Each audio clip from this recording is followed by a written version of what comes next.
Hey guys, so today I'm going to talk to you about how torture actually helped my business grow and helped me grow as a business owner. I know what you're thinking, like torture, that sounds crazy. Stick with me here because I have a really cool story to tell you. I've actually never told anyone this before.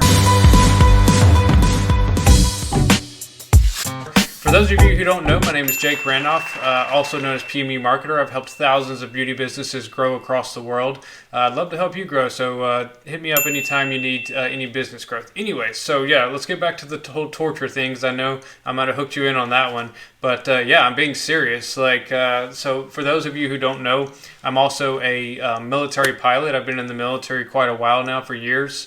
And I had to go through what's called survival training. So it's survival, evasion, resistance training. And so basically with that, they teach you, how to survive in the wild, how to survive under capture. And I'm not allowed to tell you most of it. The reason I'm able to, or I feel like I'm able to tell you this story, is because I was actually reading a book by a Navy SEAL, and he actually talks about this training because he actually went through it. So if you've ever read Can't Hurt Me, it's been a bestseller for a while. It's by David Goggins, really cool guy, really inspirational too. I highly recommend reading that book and listening to a podcast he's featured on. He's been on a lot of them.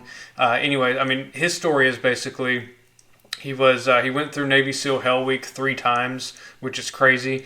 He made it through, of course. On the last one, there was parts of it where he had like broken legs and he was still like continuing. There was parts of it where, he had to lose 100 pounds just to enter training in 2 months. He ran like a 100-mile race with no prior training at all.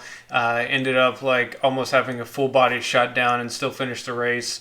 But yeah, he's a pretty cool guy. Anyways, so going back to, the Air Force part of it, yeah, he went through this training and he was describing it, and I was like, oh yeah, I've been through that. And I guess since you're sharing it, obviously he got permission, so I'm going to share it too.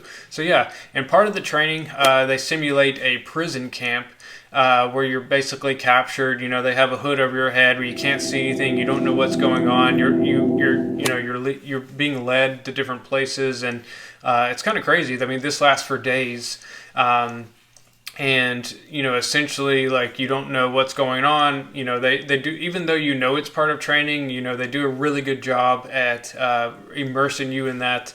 In the psychology of it all. You're basically starving. You're being tormented, whatever. I'm not going to go into details, but there is one part that I can go into detail on because he shared it in his book.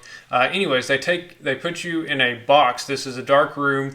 You end up getting in this little box. I guess it's adjustable because you're really crouched in there. You're like, you're in the size of like a little human ball, and then they like push it down and then lock it so that you're just like cramped in there. You don't know how long you're going to be in there. It's very, very uncomfortable, and you can't even move. You can barely breathe.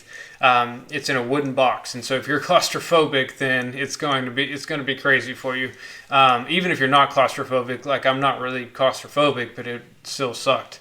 Anyways, my point of all this is, when I was in there, I realized that, this is all a mind game. I can either sit here and, freak out and, try to get out or struggle. And all I'm going to do is maybe injure myself or, just psych myself out, stress myself out for no reason.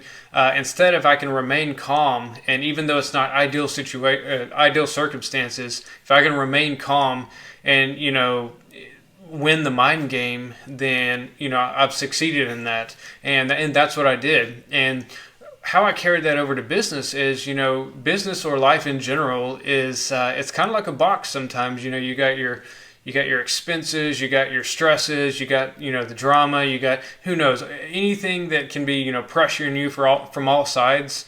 Sometimes you feel like you're in a little cramped space and you're like, how can I get out of this? So, I don't see any way to get out of it. And a lot of us, psych ourselves out. You're thinking about all your fears, you're thinking about your stresses, you're psyching yourself out, and then you end up, doing more damage than good. And when I look back at everything, all the times that I've been, I still, struggle with this every day. I'm not saying I'm perfect at this, but every time I look back and see like, okay, what was I afraid of at this point in my life? What was I, scared of? Almost every time, I can't think of a time when this wasn't true. like every time that I was scared of something, the fear of that event was actually way worse than the event itself or the situation itself. It's easy to always get stressed out of like, oh, I don't know if this is going to work out. I don't know if I'm going to be able to, or like, I don't know how this person is going to react, or, you name it. I'm sure you have plenty of stressors in your life. But what I found is like the fear of that event or the fear of that person or the fear of what someone will think of you is always way worse than if it were to actually happen. And so, maybe think back and take some time to reflect on your life.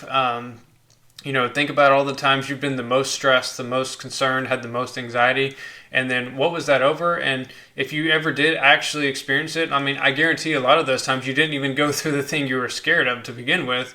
But even if you did, was it really as bad as you were like worked yourself up to be? In worst case scenario, even if it was, was it really worth wasting all that extra energy worrying about it to begin with? Sometimes we catch ourselves worrying about things that might happen next week or it might not. And essentially what we're doing is we're stealing our own time. We're wasting our time away because, instead of being productive and, happy and stuff in the moment, and really making the most of today, our mind is on tomorrow or our mind is on next week or next month or, I don't know what's going to happen. If you feel yourself in that little box, whether it's business, whether it's life, whatever it may be, always remember, a lot of this is a mind game. I don't know, you might be religious or you might not. I personally do believe in God. And I think that, a lot of times God puts me in a situation that he's kind of testing me and he's kind of growing me because, for example, like everybody wants to be a billionaire, right? Well, if I can't handle, $100,000 or if I can't handle $1 million, then, I don't deserve to handle $1 billion. And it's like that with any challenges. If I can't handle the small things, the little things in life, I'm not going to be able to handle the big things. And so remember, guys, it's a lot of it is all mental. It's a mind game. Life is a mind game. And if you can, recognize that and, not psych yourself out about things, you're going to do so much better. I can share a personal story from recently. Like I've been, I know I need to make more content all the time. Like, I got to film videos. I got to do this. And then, I get a little overwhelmed and like, well, what if I don't do good? What if what if it takes a lot of work? Or what if it's not good? Somebody judges me and doesn't like the video. I psych myself out and then I realize like I'm just, and it leads to procrastination. So, if you find yourself procrastinating, it's probably because you're playing that mental game or you're psyching yourself out and you're making something, bigger than it should be. And so if you have a similar situation or, you can relate to this, let me know in the comments below. I would love to see what experience you've gone through. Anyways, so yeah, that's kind of how, torture, and I'm not going to mention all the other things I went through, but that's how that kind of like strengthened my mind and said like, hey, if I can go through this or, if I can conquer this, and it's very similar to like a lot of the situations we face all the time, just in different levels. And so, never underestimate the power of the mind. Some people right now are probably going through, extreme depression and anxiety and stuff like that because, I know there's like medical reasons and all that, but frankly, it's because we feed our mind the negativity. We focus on negativity. And it's not healthy to do that. And so conquer your mind and you will do much better in life and business, etc. All right, guys, if you like this, please hit that like button or leave me a review here on the podcast or a comment below if you're watching on YouTube. Thanks again. And before I go, if you have any questions about, how I can help your business grow, whether it be graphics, advertising, you name it, then let me know and I can give you, guidance because like I said, I have worked with many, many people around the world. So I know all the markets around the world. And if I don't know something, I know people who do, and I can get you in the contact with the right people. So hope you reach out to me and have a great day. Thanks.